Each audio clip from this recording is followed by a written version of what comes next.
Le jour de la Terre, c'est une journée où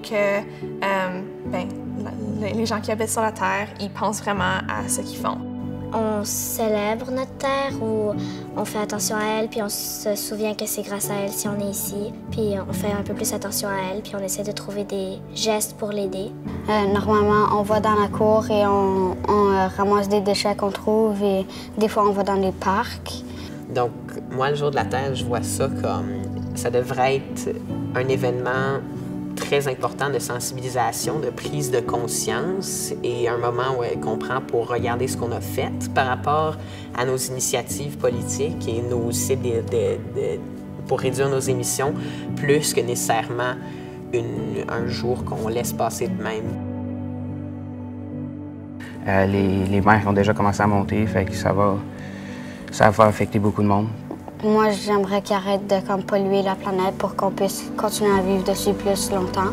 Bien, je pense que les gens commencent à réaliser qu'est-ce que toi tu fais, ça impacte vraiment l'environnement puis ton futur à toi. On peut voir l'impact vraiment dans le nord où il y a la fonte des glaces, puis là, le niveau de l'eau il monte à cause de ça. Je pense aussi que les petits animaux vont pas vraiment survivre à les déchets qui sont partout. Si on continue l'air comme l'effet de la serre, ça va pas être bon pour nous. En 2019, on peut déjà voir tous les impacts négatifs qu'a notre manque de conscience et notre ignorance envers le réchauffement climatique. L'éco-citoyen, c'est quelqu'un qui comprend son impact sur l'environnement.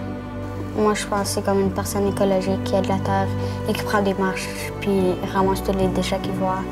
Éco pour écologique. Faire attention à ce que vous faites, faire attention à vos actions de tous les jours parce qu'il y a bien des petites actions qui passent inaperçues, mais qui peuvent vraiment aider beaucoup à changer l'environnement dans une meilleure façon. Fait que c'est vraiment toutes les petites choses que tu fais qui vont avoir un gros impact.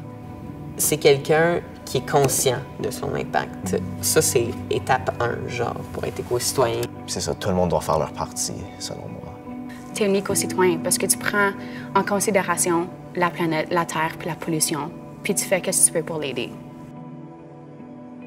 Je pense que les adultes ils devraient comprendre l'impact que leurs actions ils font sur les prochaines générations.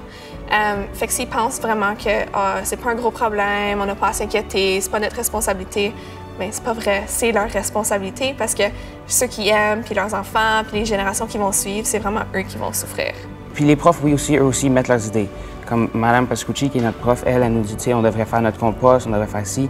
Il y en a quand même plusieurs qui sont sensibilisés, mais c'est encore pas à l'étape comme action. C'est plus genre, je suis conscient de ce problème-là, puis c'est comme, ah oui, les changements climatiques, c'est un gros problème.